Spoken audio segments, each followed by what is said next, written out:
Saúdo a igreja com a paz do Senhor. Amém? Deus é maravilhoso.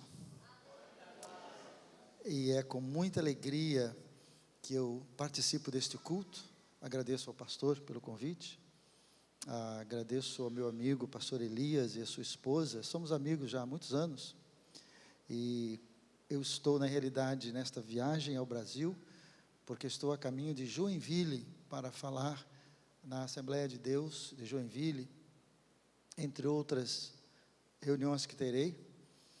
E como ele estava aqui, e eu nunca, acreditem vocês, nunca tinha vindo ao Pará. Então eu tinha que visitar o Pará e aproveitei essa oportunidade, porque havia convenção e era uma oportunidade muito boa para estar junto com os irmãos. Então eu trago a saudação da minha família, a minha esposa. Estamos casados há 41 anos, temos um casal de filhos adultos que nasceram e cresceram no campo missionário e estão vivendo também na cidade de Macau, no sudeste da China. E foi muito gratificante para mim aceitar o convite do vosso pastor, algo que ele decidiu, e foi muito bom, porque estar com vocês. E apesar de que eu vi o ânimo do grupo jovem, se eu não estou errado, que cantou, que louvou o Senhor na convenção. Foi extraordinário, pastor, foi extraordinário. Eu fiquei impactado em ver aqueles jovens louvando a Deus com tanto dinamismo, e ao saber que era a igreja que eu estaria falando na segunda-feira, me tornei mais animado ainda, porque quando nós temos um campo, uma igreja, onde os jovens são animados, a igreja é animada, amém? Eu trabalho muito com jovens ali na China, e é tão bom quando nós temos jovens comprometidos com o Senhor Jesus. Eu gostaria de pedir a permissão do pastor para ensinar uma frase em chinês. Posso, pastor? Tá bom? É uma frase que eu tenho por costume, quase que um hábito, todas as vezes que vou falar numa igreja, eu ensiná-la. A razão não é para entreter, a razão é porque é algo curioso, e eu creio que vocês gostariam de aprender esta frase. Eu vou ensiná-la, é uma frase em mandarim.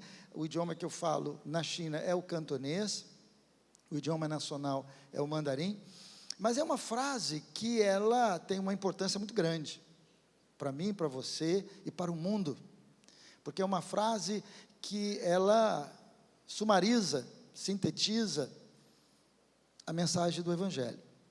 É muito simples. Jesus te ama. Amém? Você pode falar de Jesus de várias maneiras, mas no final, a realidade dos fatos é que você quer dizer para a pessoa, e você quer que a pessoa creia que Jesus a ama, não é verdade? Nós fazemos tudo isso para mostrar à pessoa ou às pessoas que, olha, Jesus te ama. E eu então, todas as oportunidades que eu tinha, eu ensinava isso como curiosidade para as pessoas aprenderem. Mas uma vez eu recebi a comunicação, inclusive eu falei isso ontem lá na convenção, na oportunidade que eu tive. Eu recebi um e-mail em que um jovem que aprendeu essa frase, ele foi num restaurante chinês, numa pastelaria chinesa, isso no Rio de Janeiro. Há muitas pastelarias lá que hoje são administradas por chineses. E ele pensou, vou usar a frase que o missionário me ensinou. E ele chegou para o chinesinho, e ele olhou para o chinês e falou a frase. O chinês olhou para ele, e ele falou, olha, eu vou falar outra vez, é a única coisa que ele sabia. Ele falou pela segunda vez, e o chinês ficou olhando para ele, e ele falou pela terceira vez, e na terceira vez, o chinesinho começou a lagrimejar, e ele ficou meio espantado, ele ficou, será que eu falei alguma coisa errada? Será que eu ofendi o chinês? O que está acontecendo? E então saiu um outro chinês, já com mais experiência de Brasil, conversou com o chinesinho, eram colegas de trabalho, e o rapaz ficou assim, o evangelista ficou meio, esperando para ver o que vai acontecer. E daqui a pouco ele perguntou, aquele chinês mais velho, ele perguntou, escuta, o que está acontecendo? eu falei, eu ofendi, ele está ofendido, o que houve? E aquele chinês mais velho olhou para ele e disse, não se preocupe, não, tá, tudo bem.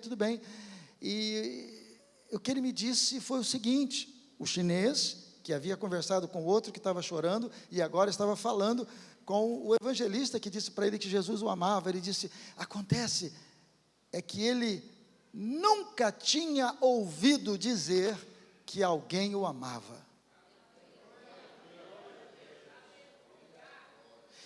E a palavra que aquele jovem brasileiro disse para aquele moço foi o kairós de Deus, foi o rema, foi o momento certo na vida daquele chinês que nunca tinha ouvido uma expressão de amor para com ele.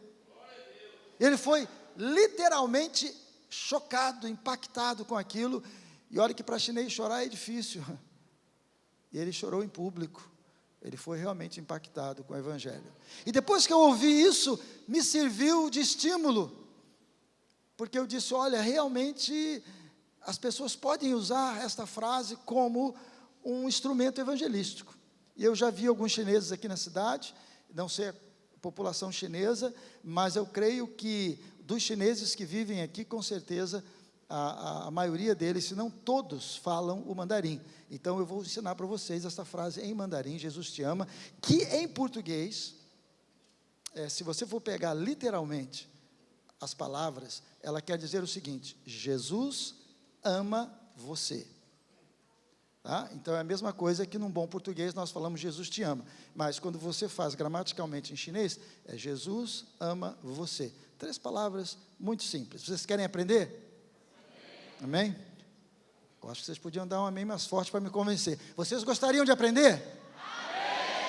Amém! Agora essa foi boa. Eu quero convidar vocês para irem à China. Se vocês não puderem, levem ou enviem o vosso pastor. E eu me comprometo, pastor, de levá-lo para comer uma carne cheirosa.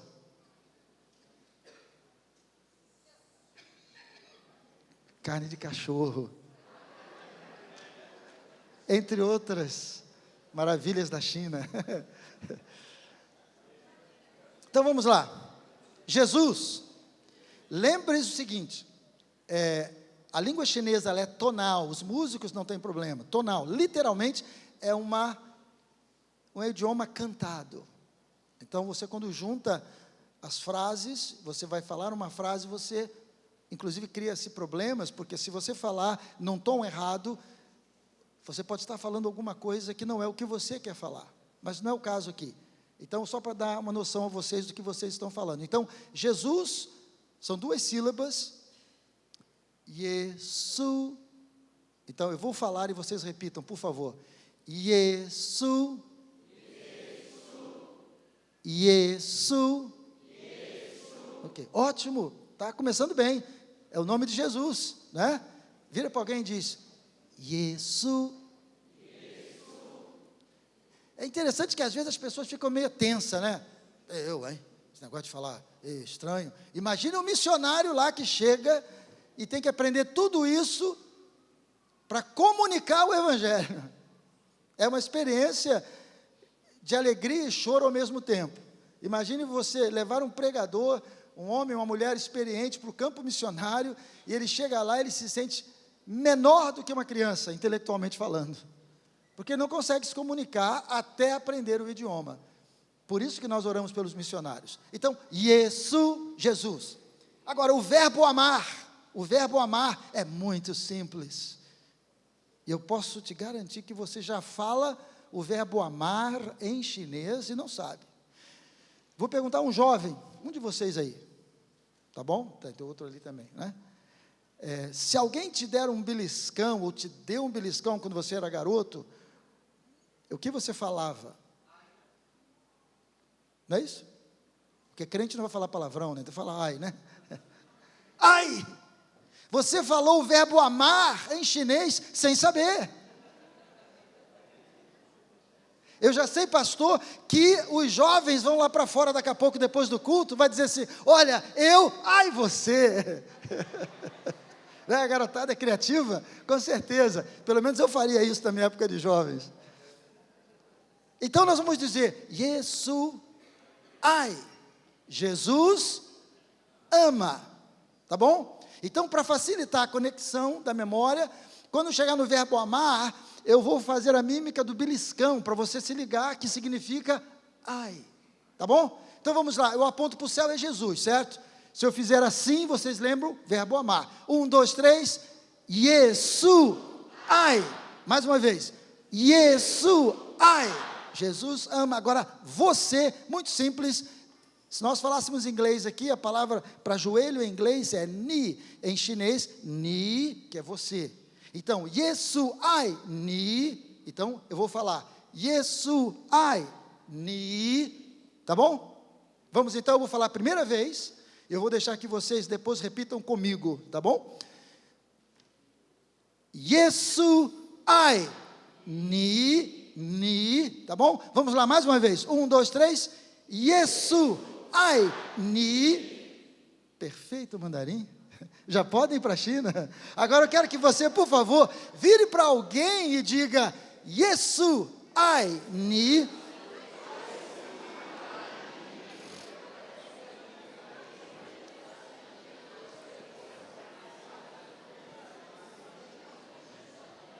E quando você encontrar um chinês, eu quero desafiá-lo a virar para o chinês e dizer para ele, no seu bom mandarim, Yesu ai ni, e ele vai ficar meio espantado, ele não vai saber o que você está dizendo, o que é isso? Você não vai saber falar mais nada, é possível que ele te repita alguma coisa em chinês, você não vai entender. Qual é a técnica? Repita novamente para ele, Jesus te ama, ele vai achar você meio estranho, mas é Jesus te ama que ele precisa saber, amém? Esse é o trabalho missionário. As pessoas às vezes me perguntam, como se fala a paz do Senhor? Nós pentecostais, assembleianos, nós nos saudamos com a paz do Senhor. Este é um conceito, nós não temos em chinês a frase, a paz do Senhor. Nós temos um cumprimento que se dá entre os cristãos, que significa a paz do Senhor. Alguma coisa como os judeus usam, shalom. Então nós temos em chinês, ping an, lembra de peão? Ping an, para associar, ping an. Então quando você diz para um chinês, ping an, se ele é um cristão, ele vai entender o cumprimento, ele vai entender o que você está dizendo. Se ele não é, ele vai entender, mas não vai compreender a razão que te leva a desejar ter paz com ele, amém? Então vamos orar ao Senhor para abrir as portas, para que possamos encontrar chineses e falar de Jesus para eles. Curve a sua cabeça comigo, por favor. Senhor, muito obrigado, porque o teu povo se reúne para te adorar, e para abençoar o teu nome, e para ser abençoado pela tua presença. Senhor, ajuda-nos a entender a tua palavra, através da ministração do teu Espírito. Nós te agradecemos por tudo, no nome de Jesus, amém? Eu fico feliz em estar numa igreja missionária, quando você fala numa igreja que tem raízes missionárias, e quando está ativa em missões, se torna tão mais fácil para mim como missionário, comunicar o que é missões, porque vocês já vivem isso, vocês já compartilham essa experiência. Missões para vocês é prática, missões para a igreja é algo que vocês já incorporaram no seu dia a dia, então é agradável falar, porque nós estamos tratando de um assunto em comum, e hoje eu gostaria de falar para vocês, ou com vocês, de um assunto que eu tenho absoluta certeza, que vocês sabem, mas eu gostaria de lembrá-los, e deixar o Espírito de Deus ministrar ainda mais aos vossos corações, que é simplesmente isto, é sobre a necessidade que temos de orar pelo missionário, a necessidade que temos de orar pelo missionário. Eu sei que você sabe, porque você é um pentecostal, e o pentecostal ama e exercita a oração, mas o poder da oração é extraordinário. Um pensador famoso disse o seguinte: muitos crentes consagrados jamais alcançarão o campo missionário com seus próprios pés, mas o fazem todos os dias com os seus joelhos.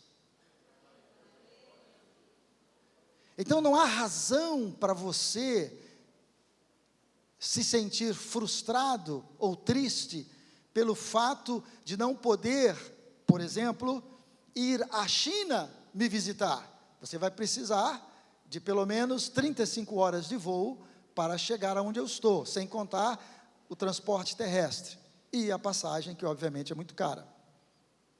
É possível que, para muitos aqui, ou para a vasta maioria, por uma questão de saúde, por uma questão financeira, prioridades diversas, você não vai poder ir me visitar, se tomar o meu caso como exemplo, mas você pode, através da sua dedicação intercessória, impactar diretamente o ministério que Deus me deu, e digo ainda mais, impactar a minha própria vida e a vida da minha família, quando você intercede por mim ao Senhor.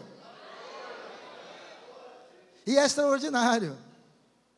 Hoje já não acontece isso, porque hoje é tão rápido, mas eu lembro-me de épocas, eu estou no campo missionário, já vão quase 39 anos.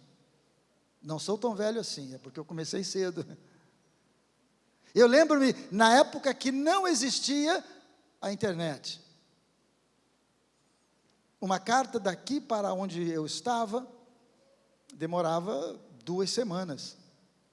E às vezes a carta ainda extraviava, ou pegávamos cartas bem antigas. E às vezes nós recebíamos cartas, eu sempre uso às vezes o verbo no plural, porque eu incluo a minha esposa.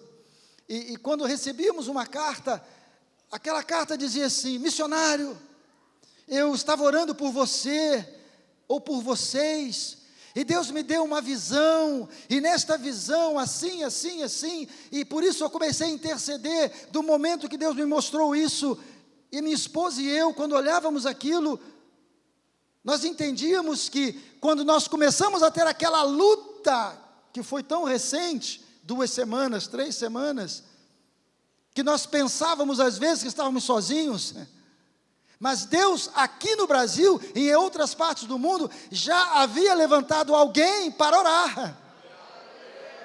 Só que devido à demora da correspondência, nós só íamos saber depois. Hoje, como eu disse, é mais rápido.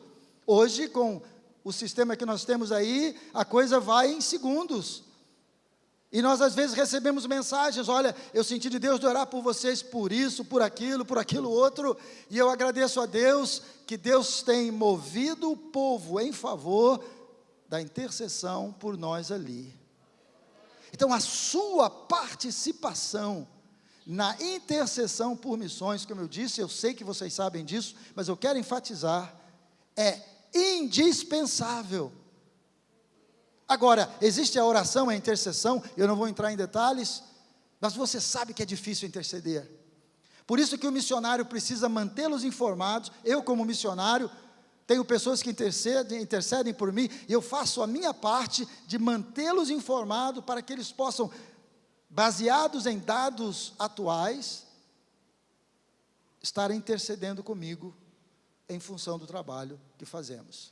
Mas eu vou mostrar a vocês o que um grande homem de Deus, o apóstolo Paulo, fez com relação a isso. Por gentileza, abra sua Bíblia comigo, na segunda carta do apóstolo Paulo aos Tessalonicenses, no capítulo 3, se não for pedir muito, e se você puder levantar comigo, por favor. Eu lerei os versos 1º, 2º e 3º. Segunda epístola de Paulo aos Tessalonicenses, capítulo 3, versos 1 ao 3º. Eu vou ler dali, porque aí nós estamos com a mesma versão. Finalmente, irmãos, o que ele está pedindo? Orai por nós, para que a palavra do Senhor faça o quê? Se propague e seja o quê? Glorificada, como também o é entre vós. Verso 2. E para que sejamos o quê? Livres de homens perversos e maus, porque a fé não é de todos. Mas fiel é o Senhor, o qual vos confirmará e fará o quê?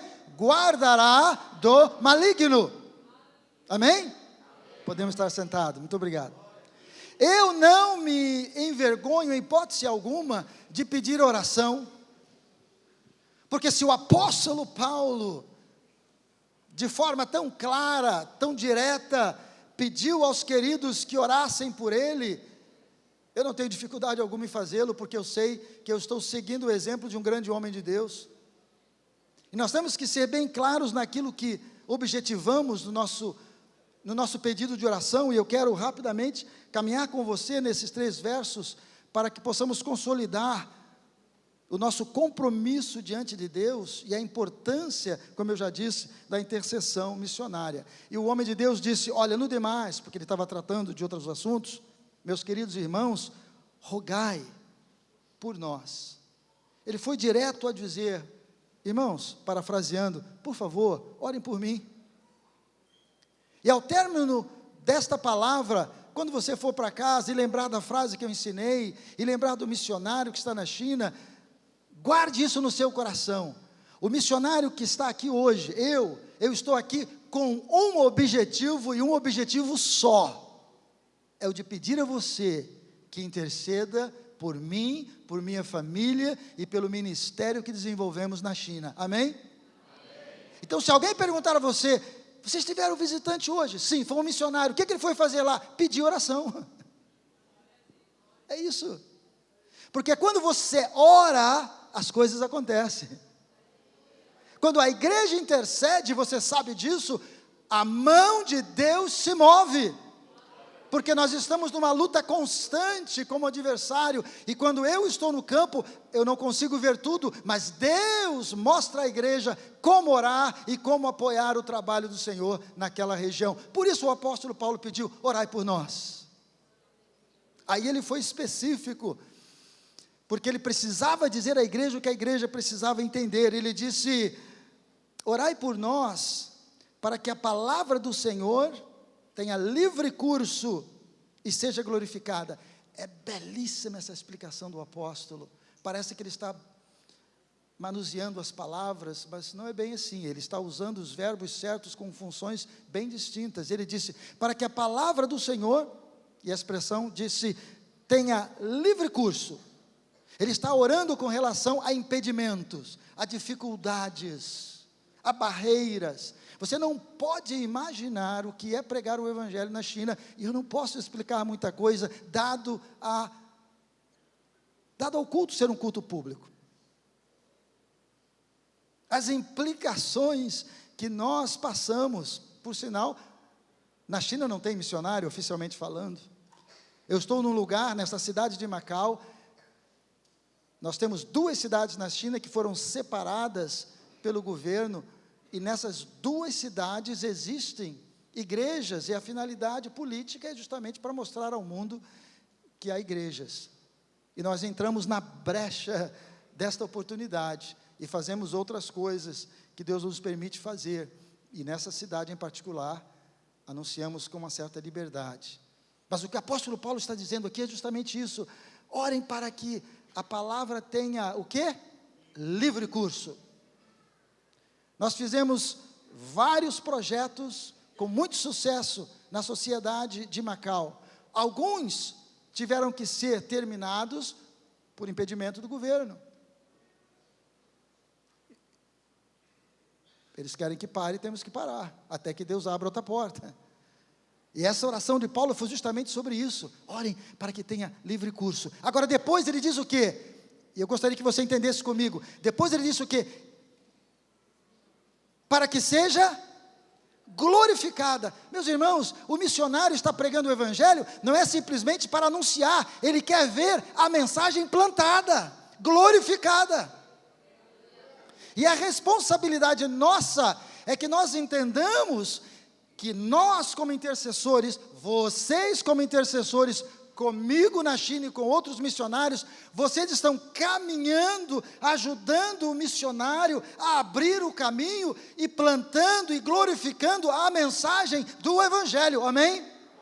Agora, isso te coloca, meu irmão, minha irmã, meu jovem querido, ministério responsável, isso te coloca diante de Deus tão quanto importante como o missionário é. O missionário, pelo menos é assim que eu entendo, eu não trabalho sozinho. Não existe, pelo menos para mim, o que alguns chamam de missionário independente. Eu não posso ser independente. Para começar, eu dependo de Deus. Amém? E depois da dependência direta de Deus, eu preciso e quero depender da unção que emana de Deus através da igreja. Isso é bíblico.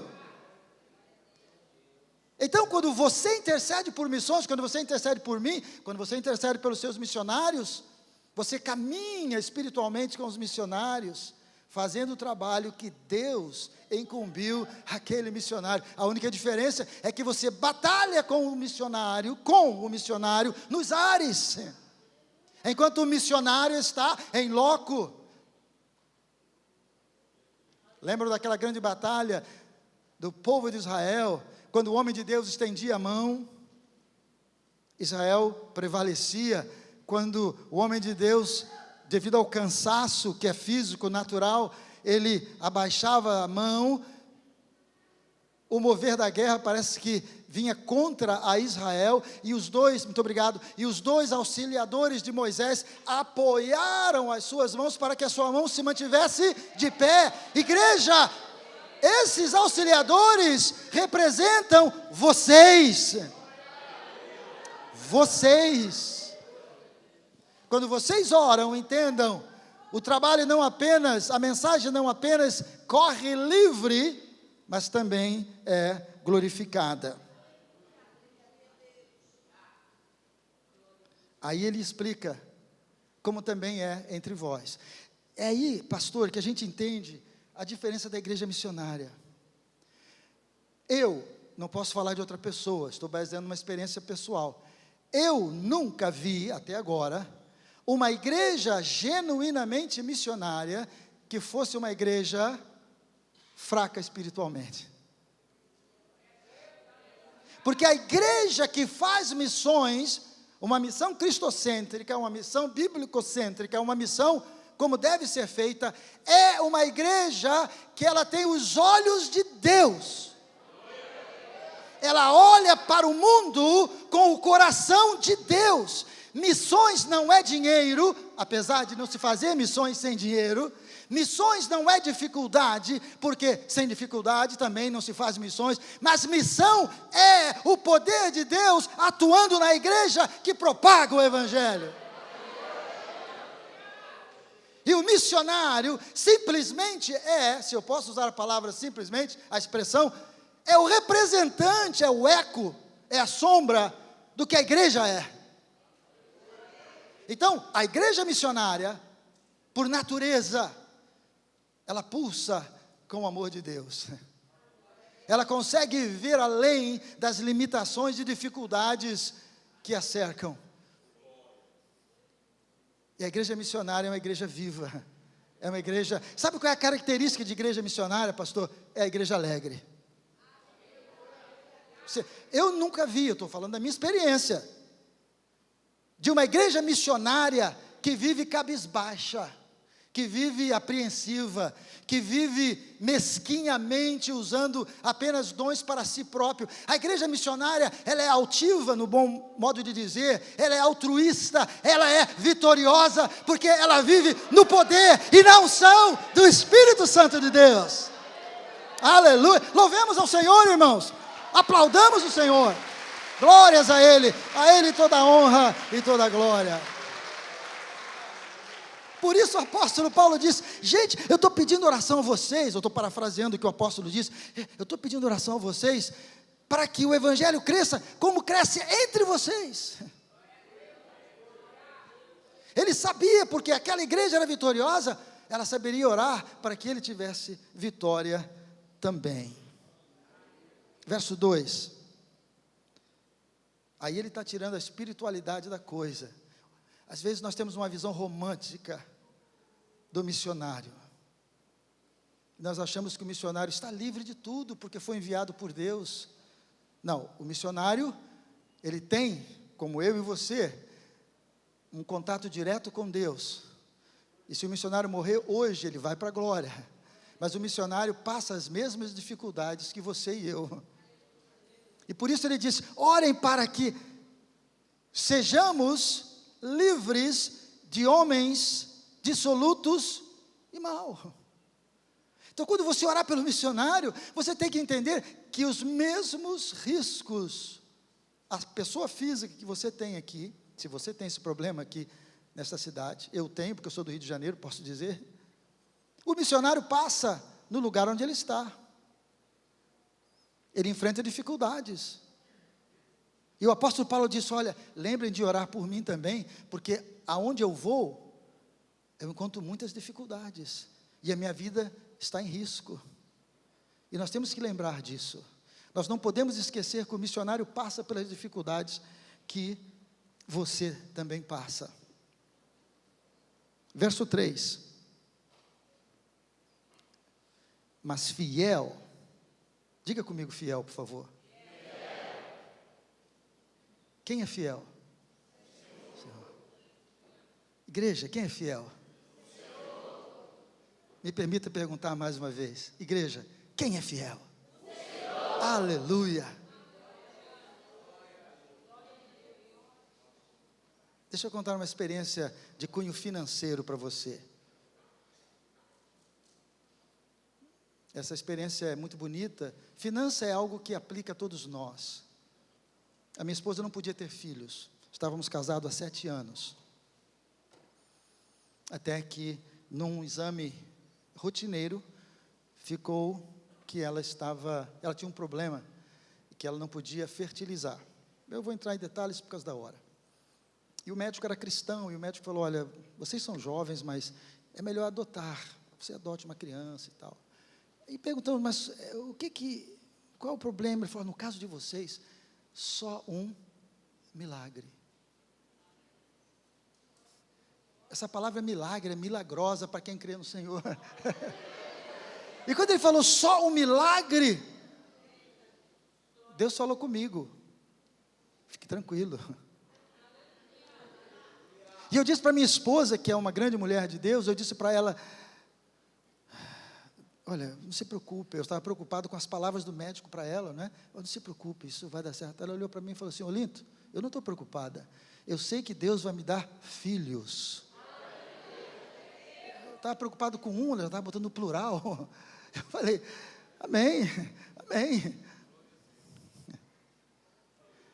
E fomos para Hong Kong, mudamos de onde estávamos, fomos para a cidade de Hong Kong, e recebemos a primeira visita de brasileiros no nosso apartamento.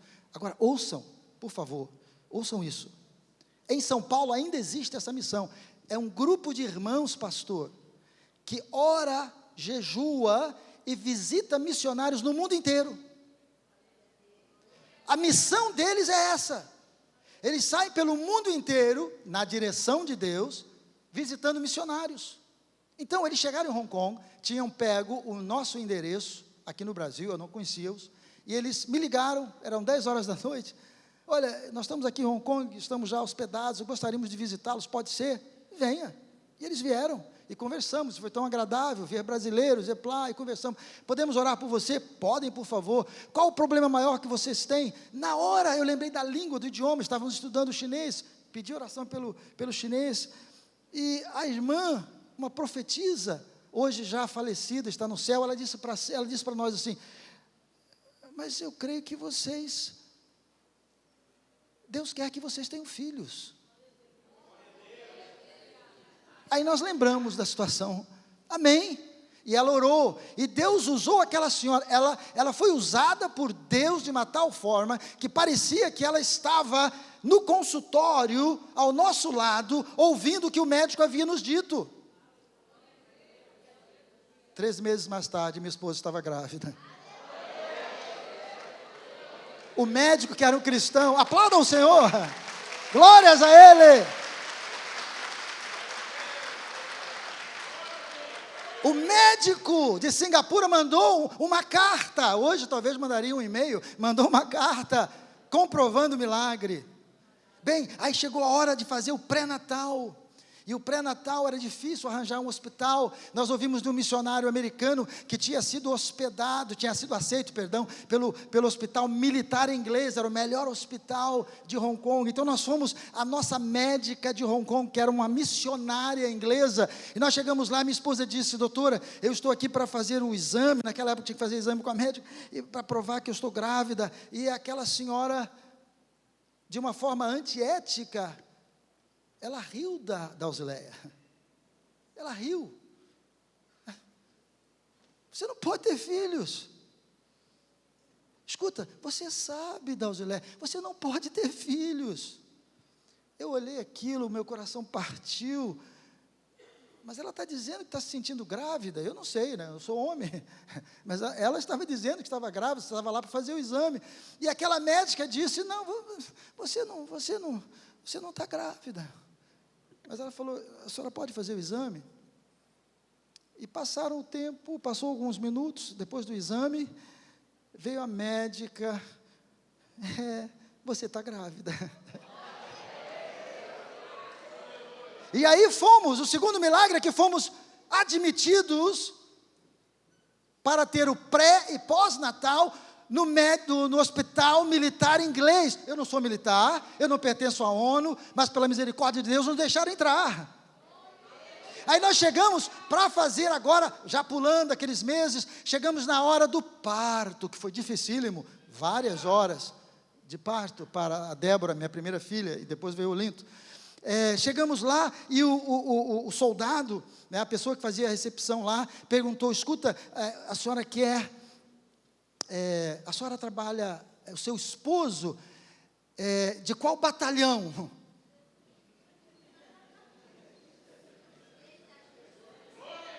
Eu pertenço ao exército do Senhor.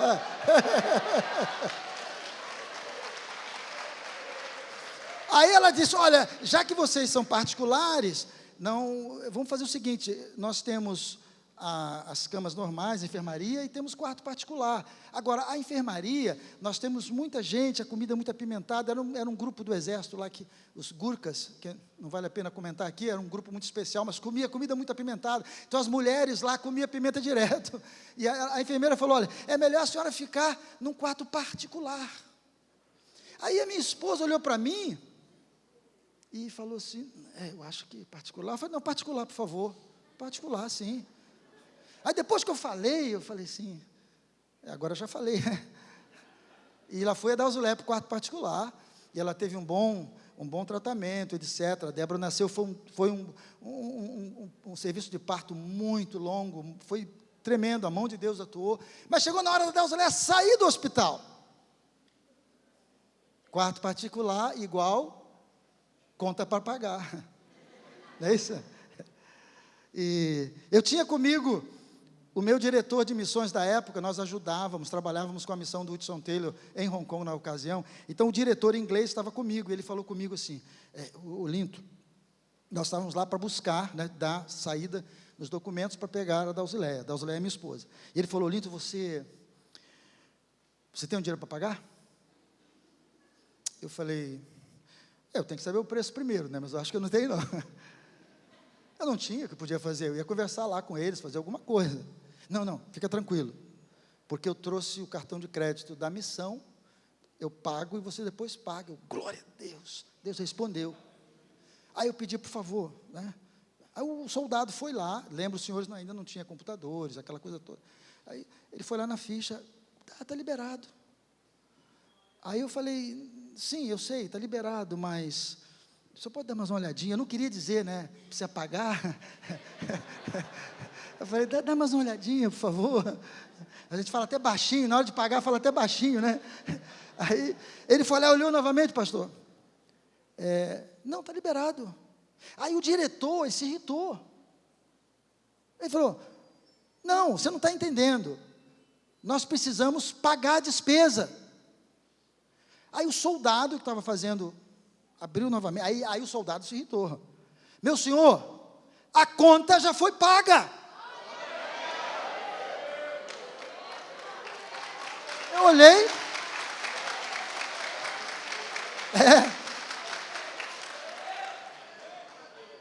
Como bom brasileiro, eu já queria ir correndo embora.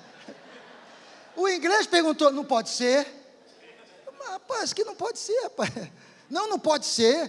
Tem engano nisso aí. Mas eu falei, mas como é que tem engano, meu filho? Fica quieto, rapaz. Aí o homem que não tem fé, profeta velho, ele disse para mim assim, não, aí o guarda falou lá, o soldado, meu senhor, a conta já está paga, ela está liberada, o senhor pode levar, está tudo certo. Aí o homem sem fé do meu lado, grande amigo meu, mas não tinha fé, sabe o que ele disse para mim? Eu já sei, Olinto, eles vão mandar pelo correio. Oh, Jesus!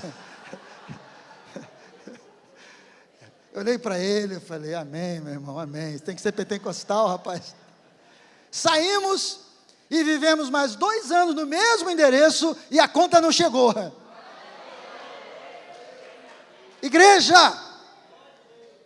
dinheiro não é o problema para fazer missões. Se a igreja ora, intercede e trabalha, o dinheiro de alguma forma aparece. Eu quero terminar pedindo a você que continue a orar por nós. Eu tenho 2 filhos que são jovens e adultos, nos ajudam no trabalho missionário, são profissionais, trabalham nas profissões que escolheram ali na região de Macau. Mas Macau é um lugar envolvido pelo jogo, como Las Vegas na América, assim é Macau.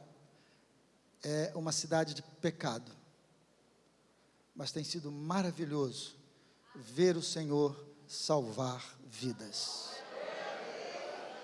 Talvez você ore pelo seu marido, ore pelo seu esposo, ore pela salvação dos seus filhos. Eu vou contar uma última experiência para ilustrar o que eu estou dizendo e para encorajar o teu coração, caso você esteja passando por isso. Nós temos uma irmã na igreja que ela pedia oração pelo esposo, todas as reuniões de oração, nosso grupo, nosso pequeno grupo, eu falo igreja, pequeno grupo, vamos orar, você tem um pedido de oração?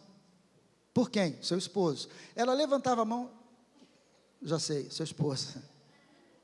Nós oramos por aquele homem, por aquele chinesinho, não foi uma semana, não foi um mês, não foi um ano, foram 10 anos. 10 anos, diga comigo 10 anos, por favor. 10 anos é suficiente para você esquecer a primeira vez que você orou pela pessoa. Mas nós oramos por aquele senhor 10 anos. Orávamos sempre que tínhamos a oportunidade. Um dia fizemos um trabalho especial, pastor, na igreja. E aconteceu algo que nunca eu vi acontecer depois. Não havia visto antes nem depois. O que aconteceu foi o seguinte, na hora do apelo, na hora do chamado à oração, se você quer orar, vem à frente. A impressão que nos deu, que me dava, era que havia uma linha invisível desenhada no púlpito. Como se fosse, para quem entende de futebol, eu não entendo, a grande área, a pequena área, alguma coisa assim. E as pessoas que vinham à frente a receber oração, a impressão que nos dava, que assim que ela passava aquela linha imaginária, aquela linha invisível, elas começavam a chorar. Começavam a chorar. Era um negócio interessante. As pessoas vinham e pisavam ali, passavam, começavam a chorar. O chinesinho virou para a esposa e disse, eu quero ir lá receber oração. A esposa, que já orava pelo infeliz, quantos anos? Era infeliz, não tinha Jesus na vida, era infeliz. Vai, querido, vai sim. Aí ele virou para ela, pastor, e disse, só tem uma coisa, hein? Eu não vou chorar. Não tem problema, pode ir. E lá veio o chinesinho, que inclusive não é chinesinho, ele é bem alto. Ele veio, e quando ele atravessou aquela linha, o que ele fez? Chorou. E chorou feio. mas chorou demais. Hoje é diácono da igreja, batizado no Espírito Santo de Deus, ganhador de almas. Igreja, quantos anos nós oramos por ele? Não desista, Deus tem a resposta para você. Amém.